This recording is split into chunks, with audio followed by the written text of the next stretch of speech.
Okay, so for part 2 of our fats video, we've talked about this several times, but this is just talking about the different types of fatty acids, and all foods have different amounts of these 3 fatty acids. The ones that we worry about are when we have a saturated fat.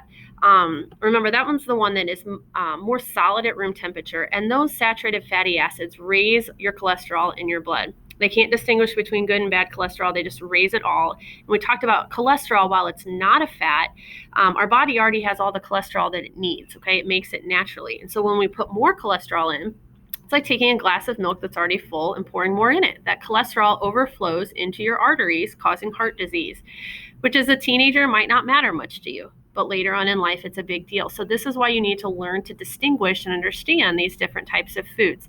This is part of the reason that the Choose My Plate website tells us to eat less saturated fatty acids in like our dairy products and fried foods and meat and poultry skin, looking more for the lean proteins like fish or poultry without skin, because they have less saturated fatty acids. So our unsaturated fatty acids are ones that tend to be good for you, okay? And so polyunsaturated fatty acids reduce the amount of cholesterol in your blood. They just reduce it all.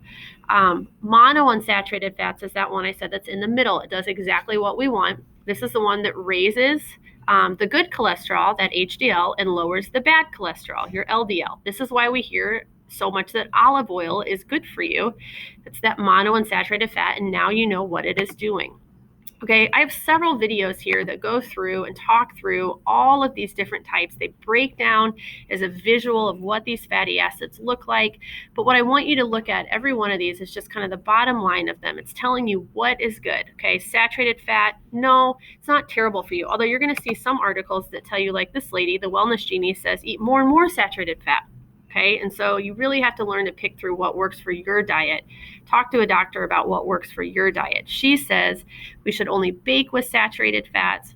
Olive oil, like the monounsaturated, should only be going in salads. And she tells us to stay away from all vegetable oils with cooking because they, when you expose them to heat, they turn rancid, which can cause cancer. Now, I'm not supporting that idea. I'm just saying, learn to identify your different resources and if that is something that you find valid or true.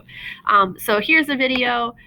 We have another video here where this does a great job of breaking down the different types of the fats and like how you can tell which one's good and which one's not. The one thing I want you to remember is the trans fats. And the trans fats, we said, was the ones that manufactured trans fats are more scary. There are some naturally occurring trans fats in food, but manufactured trans fats are when we take a liquid oil, we add hydrogen to make it solid, to preserve shelf life, to make it more versatile in cooking, and that whole process produces something called trans fat. That hydrogenation produces trans fat. And trans fats are the one that we said are so evil because they lower your good cholesterol and raise your bad, exactly the opposite of what we want to happen. And so a lot of the baked goods that we love, even like mixes like pancake mix, fried foods, they have that trans fat. This news article talks through the whole process of the FDA identifying how bad trans fat is. Back in 2006, they mandated that food companies start identifying trans fats in their food, getting rid of the trans fat in the food. And so it just kind of walks through all of that. It says, by here, 2018, they cannot add manufactured trans fat, so partially hydrogenated oils to that. And we should, like by 2020, where we're at right now, we should be seeing some of that.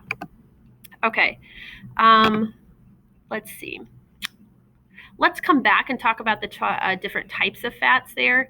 But I really want you to just understand that of all of those fats we talked about, the importance is you don't want to eliminate fat from your diet. You just want to use those fats that are less healthy in moderation.